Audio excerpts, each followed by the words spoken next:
नाज़रीन हेडलाइंस वांचू मौसम के हवाले से अवांखे अपडेट कंदा हलूं त सिंध के मुख़्तलिफ़ शहरनि में बरसात पई आहे जंहिंजे करे थधि में वाह थी वई आहे। लाड़काणो, डोकरी, कंबर शहदाद कोट, नसीराबाद, वगण, लालूराइंग सियारे जो पहिरियों वसकारो थियो आहे। थड़ी मोहब्बत ऐं ॿियनि इलाइक़नि में बरसात खां पोइ थधि में वाह थी वई आहे। अवांखे अपडेट कंदा हलूं मौसम के हवाले सां त सिंध के मुख़्तलिफ़ शहरनि में बरसात पई आहे। बरसात खां पोइ थधि में वाह थी वई आहे।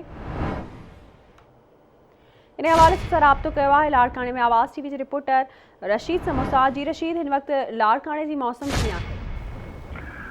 जी बिल्कुल संजा सिंध के ॿियनि शहरनि जीअं लाड़काने में भी सियारे जी जेकी मौसम आहे उहा अचण सां ई बरसात जो जेको आहे उहो पहिरियों वसकारो थियो आहे, जंहिंजे करे बरसात पवण सबबि जेको आहे थधि में इज़ाफ़ो थी वियो आहे ऐं वफ़कनि जेको आहे वफ़के सां जेको आहे बरसात जो सिलसिलो हलंदड़ आहे। हिन वक़्तु बि जेको आहे लाड़काने जेको आहे जेकॾहिं ॻाल्हि कजे डोकरी, नऊंदेरो, रतेदेरो, बाडराए ऐं बाकराणो इन समत लाड़काने जे केतिरनि ई इलाइक़नि में जेको आहे बरसात हलंदड़ आहे ऐं जेको आहे बरसात पवण सबबि जेको थधि आहे उनमें वाधि थी आहे ऐं थधि जे वाधि पवण सां ई जेको आहे लुंडा जा जेके स्टाल लॻल आहिनि ॿाहिरि रोडनि ते उते भी रश थी वही है ऐं जेके गरम जेको आहे कपिड़ा माण्हुनि जेको आहे वापराइण पाइण शुरू किया आहिनि ऐं जेको आहे तक़रीबन जेके दुकान आहिनि उते जेको आहे माण्हुनि जा घणा हुजूम थी आहिनि, छो त थधि में जो वाध थी आहे त माण्हुनि खे जेको आहे गरम कपिड़नि जी घणी ज़रूरत पए थी।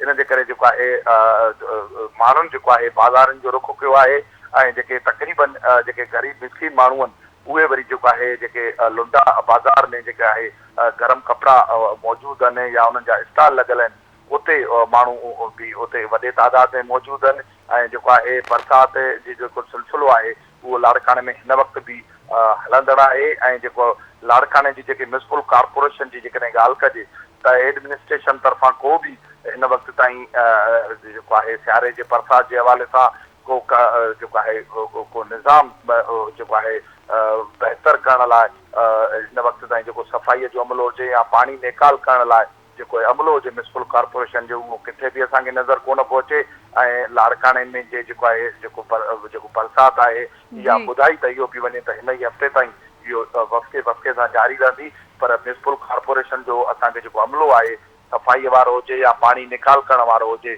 उहो असांखे किथे बि नज़र न पियो अचे। ठीक है रशीद, वॾी महिरबानी जी अपडेट करण लाइ। तव्हांखे ॿुधाईंदा हलूं त सिंध जे मुख़्तलिफ़ शहरनि में बरसात पई आहे।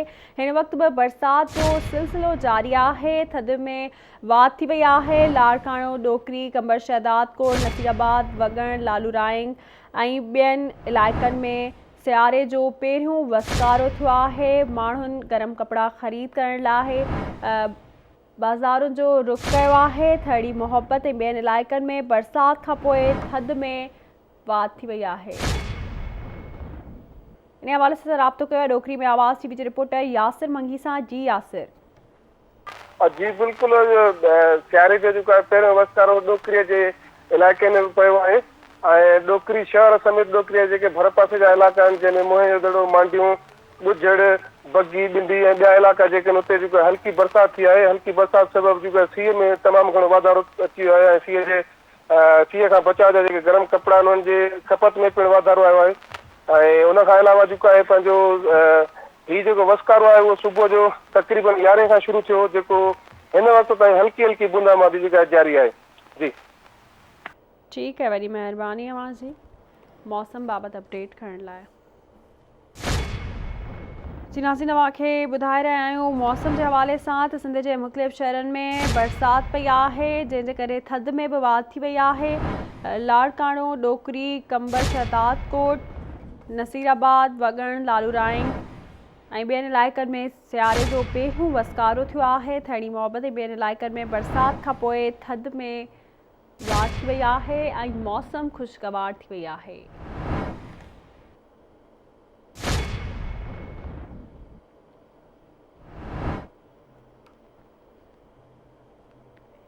इन हवाले से राब्तो किया कंबर में आवाज़ टीवी के रिपोर्टर हाकिम खासकेली सां। जी हाकिम, कहिड़ा अपडेट्स आहिनि हिन वक़्तु कंबर में मौसम कीअं आहे? जी कंबर में अॼु सियारे जो पहिरियों वसकारो जेको आहे कंबर में सुबुह सां ई हल्की हल्की बरसाति जेकी आहे त उहा शुरू थी वई।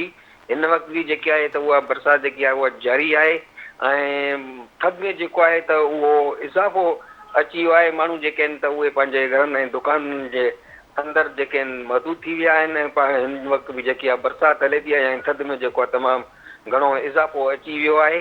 उनजे करे जेको असांजे कणिक जा जेके फ़सुल आहिनि उन्हनि जे लाइ त जेके नवां पोखिया विया आहिनि उन्हनि जे लाइ त फ़ाइदो आहे। बाक़ी जेके सारियालो फ़सुल जेको असांजो ॿारियूं या इहे जेके गाह जे लाइ जेके पियल आहिनि उन्हनि जे लाइ हारी आवाज़दारनि खे इहो नुक़सानु आहे त उन्हनि जो जेके देरा जेके आहिनि त उहे ॿाहिरि पिया आहिनि उनजे करे बरसाति जे करे। त हिन वक़्तु जेको आहे त मौसम जेकी आहे त उहा तमामु थधी थी वई आहे। जी ठीक है, वरी महिरबानी अवां जी मौसम बाबत अपडेट करण लाइ। नाज़रीन, अव्हांखे ॿुधाए रहिया आहियूं त सिंध जे मुख़्तलिफ़ शहरनि में बरसाति पई आहे। बरसाति खां पोइ थधि में वाधि थी वई आहे ऐं बरसाति पवण सबबि फ़सलनि खे पिणु नुक़सानु पहुचंदो। लाड़काणे, डोकरी, कंबर, शहदादकोट, नसीराबाद, वगण, लालू राइंग सियारे जो पहिरियों वसकारो थियो आहे। थड़ी मोहब्बत ऐं ॿियनि इलाइक़नि में बरसाति खां पोइ थधि में वाधि थी वई आहे। इन हवाले से राब्तो किया नसीराबाद में आवाज़ टीवी के रिपोर्टर बशीर लिगारी सां। जी बशीर। जी अव्हांखे ॿुधायां त अॼु नसीराबाद ऐं संदसि जे भरपासे जेके इलाइक़ा आहिनि उन में सियारे जो पहिरियों वसकारो थियो आहे। उन वसकारे पवण खां पोइ जेको आहे माण्हू पंहिंजे घरनि ते महदूद थी विया आहिनि ऐं थधि में पिणु इज़ाफ़ो थी वियो आहे। ऐं अव्हांखे ॿुधायां त हिन बरसाति पवण खां पोइ जेको आहे ख़दशो आहे सारियल जेको फ़सुलु आहे उन सारियल फ़सुल खे पिणु कापारी धकु लॻी सघे थो।